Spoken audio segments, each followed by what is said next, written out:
우리나라의 방위 산업을 대표하는 무기 중에 하나가 바로 K2 전차와 K9 자주포죠. 이 두 무기의 공통점이 있다면 강력한 화력을 내뿜는 공격용 무기라는 것입니다. 이 두 무기의 위력은 바로 화포에서 나오는데요. 오늘 저희는 그 화포를 국내에서 유일하게 전문적으로 생산하고 있는 현대위아의 창원 공장에 나왔습니다. 본인 소개 좀 부탁드리겠습니다. 예. 네, 감사합니다. 저는 현대위아에서 특수생산부를 맡고 있는 특수생산팀장 최창렬이라고 합니다. 우선 현대위아라는 회사에 대해서 좀 간단하게 소개 부탁드리겠습니다.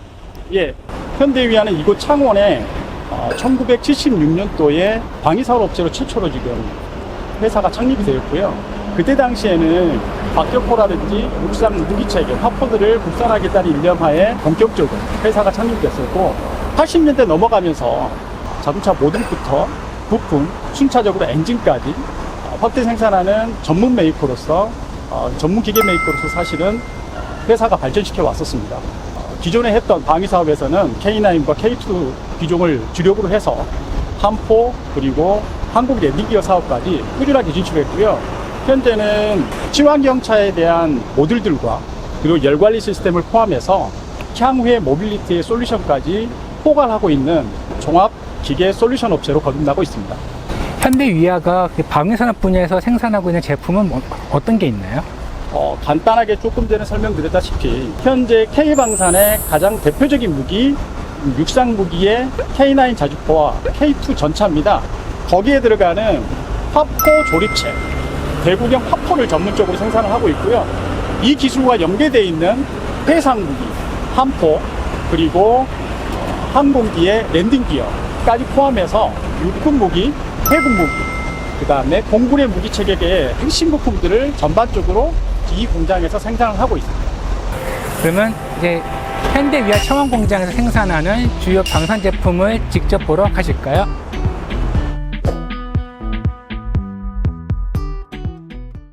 요즘 이제 폴란드 수출도 있고 해서 한창 이제 생산이 많아질 것 같은데, 최근에 루마니아도 수주를 했고 해서 그 생산 라인이 굉장히 바쁘게 돌아가고 있네요. 예, 지금 상당히 바쁘고요. 루마니아는 하나에서는 계약이 된 걸로 지금 파악이 되고 있고, 저희는 아직 하나하고 최종적으로 계약은 마지막 단계 준비하고 있는 겁니다. 생산 준비를 하고 있고, 생산의 양 자체는 작년 대비해서 약 한 50% 정도 올해 늘었고요.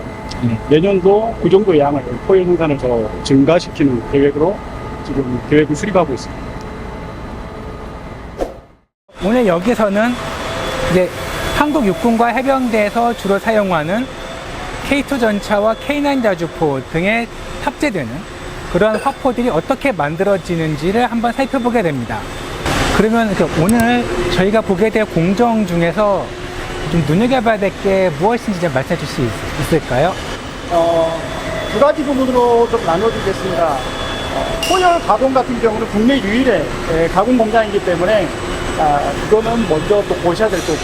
조립 공정 중에서는 K9 기준으로 진라 테스트와 그 다음에 자동 극단 당근 장치를 급속으로 저희들이 시험하는 두 가지 설비를 보시면서 상세 내용을 제가 설명드리도록 하겠습니다. 지금 저희는 K9에 장착되는 155mm 화포를 만드는 그 라인에 들어와 있습니다. 오늘 저희가 볼 것은 155mm 집라 테스트를 한번 직접 볼까 합니다. 안녕하세요. 저는 오늘 공장 소개를 맡은 특수생산팀의 박정우 책임 매니저라고 합니다. 오늘 저희가 보게 될 155mm 집라 테스트는 어떤 걸까요? 사실 좀 많이 생소할 것 같아서 좀 설명을 좀 부탁드리겠습니다. 네. 저희가 이제 부상조립체를 조립을 또 하지만 조립만을 끝나는 게 아니고 품질 보증 과정을 거쳐야 합니다. 그 대표적인 게 사격이라는 공정인데, 그 사격을 하기 전에 이 공장 안에서 진행할 수 있는 최종 파이널 검사 공정이라고 보시면 됩니다. 무장을 장비에 올려서 저희가 이제 실제 사격과 동일한 그런 공정을 통해서 저희가 이 장비가 잘 만들어졌는지 안 만들어졌는지 알 수 있는 공정입니다. 네. 여기 뒤에 여기 보니까 이게 155mm 포신이 이렇게 위로 올라가 있거든요. 네. 이게 이렇게 위로 이렇게 왜 올라가 있는지 좀 궁금합니다. 왜 그러냐 하면은 일단 K9 자주포가 영도에서 사격을 하지만 고각에서도 사격을 해야 됩니다. 그래서 고각으로 사격을 하게 되면 이 기계적인 성질이 잘 나오는지 저희가 또 테스트를 해볼 필요가 있습니다. 그래서 이 진나 테스트도 똑같이 그 고각에서도 이 정상 작동을 하는지 확인하기 위해서 저희가 이렇게 각을 만들어서 작동 시험을 하고 있는 것입니다. 지금 여기 공장 아니라서 아마 실제로 포탄을 사용하거나 하기는 거는 불가능할 것 같은데, 네, 그건 당연히 그럼 그 환경을 모사를 할 것 같은데, 네. 어떻게 환경을 모사하나요? 실제로 탄을 넣을 수는 없고요. 저희가 이제 탄을 넣을 수 없으니 그 탄을 준하는 힘을 강제로 이제 작동시켜야 되는데 저희 유압을 통해서 강제로 쉽게가 뒤로 잡아당기는 그런 기능입니다. 그걸 통해서 저희가 이제 사격을 대체하는 이제 모형을 만드는 거라고 보시면 그럼 그걸 통해서 포신을 끌어내리고, 그 다음에 끌어내고 다시 놓고 놓고, 네, 그다음에 놓게 되면 저희 표현으로 복자라고 표현하거든요. 예. 복자가 되는지 확인을 하고 복자 속도가 제대로 나오는지 확인을 하게 되는 거죠. 그러니까 유압을 통해서 포를 쐈을 때 생기는 주퇴를 모사하고, 그 다음에 다시 그걸 이용해서 복좌를 다시 모사하는 방식으로 이 포를 테스트한다는 말씀이시죠? 네, 그럼 이제 짐나 테스트를 한번 작동하는 것을 보실까요? 이게 155mm 짐나 테스트 장치인가요? 네, 이것이 155mm 짐나 테스트 장비입니다. 바가 있지 않습니까? 예. 저걸 이렇게 당겨서 저기 지금 저 폐쇄기에 조립이 되어 있는 거거든요. 예. 이걸 강제로 뒤로 당겨서 그럼 주퇴가 되지 않습니까? 예. 주퇴가 되다가 이게 기계적 이게 캠이나 이걸 타면서 이 주퇴 거리를 끝까지 가게 되면 이게 풀리게끔 돼 있어요. 그러니까 풀려서 이제 놓으면 저희가 이제 안에 이제 질소압으로 해가지고 이제 강제로 복자시키는 거예요. 네, 이런 식으로 이제 강제로 잡아당기면 이렇게 딱 잡아당기는 거군요. 잡아당기면 이제 주퇴가 되는 거고 이게 기계적 메커니즘으로 이제 캠이 풀리면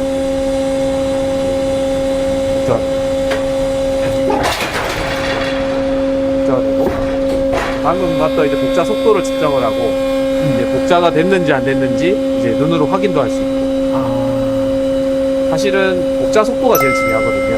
예. 왜냐하면 복자 속도 이꼬를 결국에는 이제 자동장 재장전에서 예. 이제 탄이 몇 분 안에 몇 분 안에 몇 발 발 수 있다가 나오기 때문에 결국에 복자 속도가 이게 좀 중요해요. 이게 딱 그리고 올라가는 건 대단하네요. 이렇게 당겼다가 다시 한참 당겼다가 이렇게 올라가는 거 보니까 정말 대단한데. 그리고 이게 각도가 지금 높아서 예. 각도가 고각이라서 이렇게 속도가 늦은데요. 예. 아까 뭐 앞서 설명드렸다시피 저희 영도에서 많이 당기면 0.8초 만에 방금 이게 지금 주퇴하고 복자되는데 0.8초 만에 눈 깜짝하면 그냥 복자가 되거든요.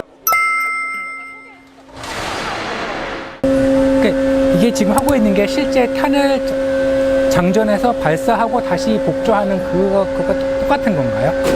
실제 복자는 동일하다 볼 수 있는데 주퇴는 다를 수밖에 없습니다. 왜냐하면 주퇴라는 것이 결국에는 사격의 압력에 말 그대로 힘에 따라서 달라지는 건데 실제로 이 장비가 사격의 그 압력을 구현시킬 수는 있거든요. 네, 그래서 복자는 어차피 사격이랑 관련이 없기 자기만의 힘으로 당기는 거기 때문에 동일하다 볼 수 있는데 주퇴는 제가 봤을 때는 이제 사격을 이 힘을 여기서 구현시킬 수 없기 때문에 다르다고 볼 수 있습니다. 그래도 실제와는 최대한 가깝게 앞서 말씀드렸다시피 이거에 가장 중요한 거는 복자에 대한 확인이 제일 중요하거든요. 예. 주퇴는 어떻게 되더라도 이 구장이 복자가 잘 되는지 그 다음에 그 요구하는 스펙의 그 속도만큼 나오는지가 사실 중요하기 때문에 자 이거는 주퇴 확인보다는 복자 확인이 더 가깝다고 보습니다. 다음에 우리가 보실 공정은 K9 자주포의 급속 자동 장전 시험기입니다. K9 자주포가 기존의 한국 육군이 갖고 있던 K55 자주포와 비교해서 가장 큰 차이점 중에 하나가 바로 급속 사격 능력이죠. 자동 장전 능력을 통해서 적군에게 단기간 내 더 많은 포탄을 발사함으로써 훨씬 더 강력한 화력을 투사할 수 있습니다. 지금 저희가 보실 그 공정은 바로 그 성능과 직결되어 있습니다. 바로 K9 자주포 급속 자동 장전 시험기인데요. 네, 이 장비는 K9 자동 장전 장치 를 테스트할 수 있는 장비고요. 짐나 테스트와 마찬가지로 저희가 자동 장전 장치를 조립하고 나서 이제 탄을 실제로 장전을 할 수 있게끔 저희가 모의 장모의를 만들어 놓은 것입니다. 실제로 여기서는 탄을 상승, 하강, 그리고 슈팅할 수 있는 속도를 확인할 수 있고요. 그거를 저희가 이 패널을 통해서 이제 저희가 작동을 시킬 수 있습니다. 포탑을 장전해서 발사하는 장전하는 것만 이제 네. 모사라는 건지 아니면은 발사하는 것까지 모사하는 건지 궁금합니다. 실제로 이거는 장전하는 것까지만 모사를 하고 실제로 발사는 하지 않습니다.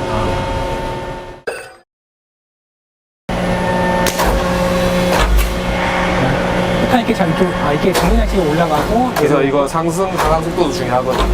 그래서 상승 속도, 하강 속도도 이제 직접 작업자가 확인을 하고 문제가 없다 그러면 이제 탄을 내려서 지금 탄을 쉽게 얘기하면 이제 저 밑에서 그 스토퍼가 잡고 있는 형태거든요. 그래서 이제 오케이 되면 이제 저 스토퍼를 해제를 하면 이렇게 탄을 이렇게 올리는 거군요. 이렇게. 네, 탄을 이제 많이 올려줍니다. 그래서 스토퍼를 해제를 하면 탄이 내려오게 되고 다시 이제 하강을 하게 되고 실제로 탄을 얹은 상태에서 다시 상승을 하게 되고 그리고 마지막에는 이제 장전을 할 수 있게끔 슈팅이 됩니다. 지금 이 상태가 장전 상태인 거죠? 아래로 내려왔죠? 아닙니다. 이제 장전을 할 수 있는 거예요. 슈팅을 하게 되면 이게 장전을 한 상태인 거죠. 네, 장전을 했다가 이제 네. 내려오면서 다시 스토퍼가 이제 안 떨어지게끔 막아주는 거예요. 그럼 보통 이제 하루에 얼마나 걸리나요? 실제로 저희가 그 한번 생산을 할 때 4대 단위로 이제 조립을 하게 되는데 보통 이제 저희가 제품을 이제 요 위에 장비에 올리고 그다음 세팅을 하고 실제 시험하는 데 있어서 한 4대 기준으로 해서 한 2시간 정도 소요되고 있습니다. 이 시험 장비가 전체적인 공정 내서 뭐 차지하는 중요도랄까? 그런 게 좀 있을까요? 어느 정도일까요? 네, 아무래도 앞서 말씀드렸던 대로 장전장치는 어떻게 보면 K9의 핵심적인 공정 중에 하나입니다. 그래서 그 장전장치가 실제로 제대로 공정이 이루어졌고 조립이 잘 됐는지 확인을 할 수 있는 장비이기 때문에 이 또한 굉장히 중요한 장비라고 할 수 있습니다.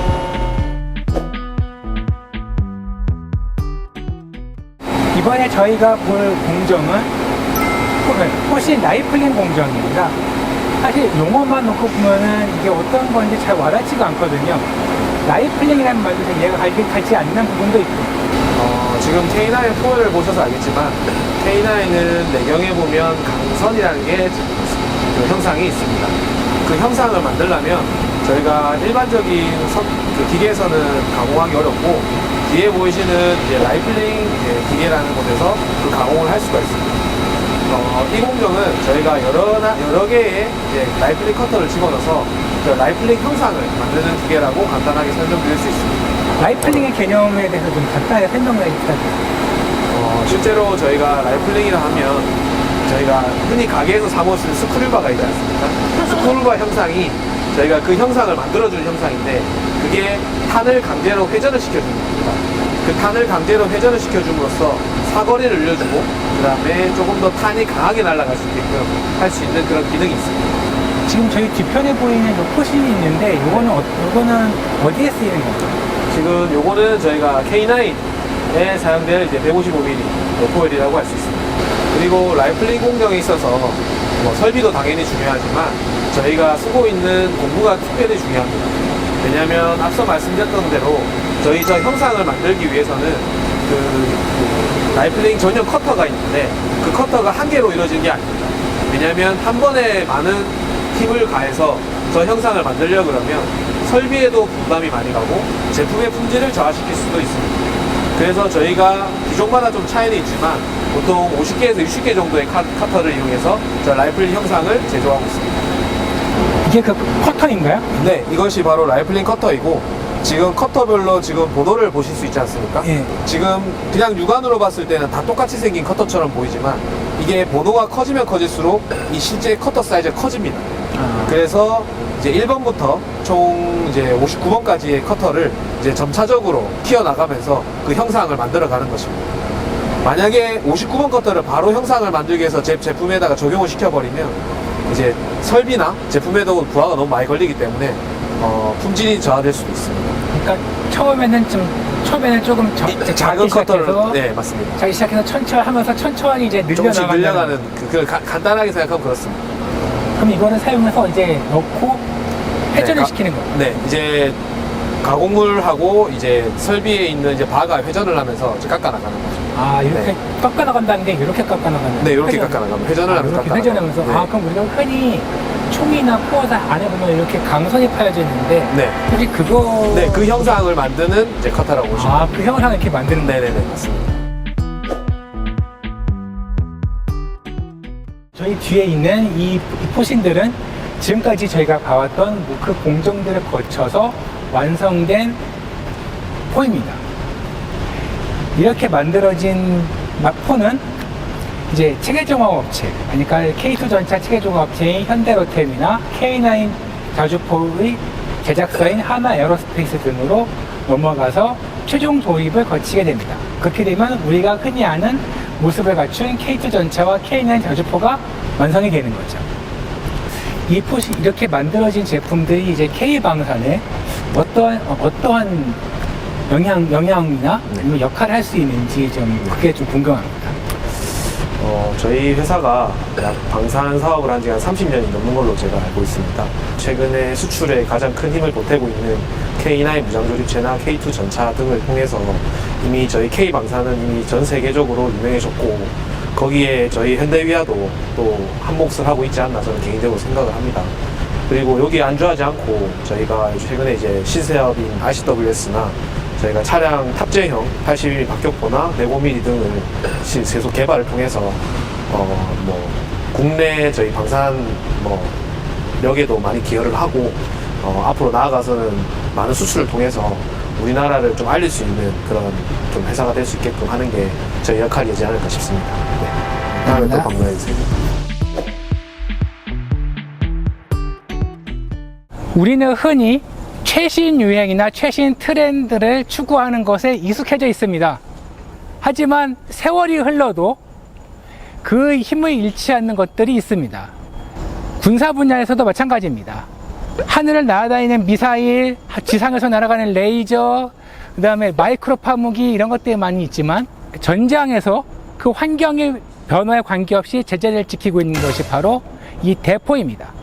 대포의 포탄을 장전하고 쏘는 것, 이것은 인류의 전쟁이 근대화되기 시작한 이래로 수백 년간 변하지 않았던 원리이기도 합니다.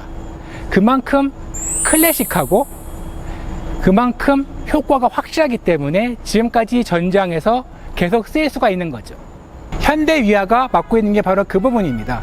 그런 클래식한 부분을 맡아주는 방위산업체가 없다면 K방산도 한국군도 제 위력을 발휘하기가 어렵습니다. 앞으로 현대위아의 행보에 많은 관심이 집중되는 이유이기도 합니다.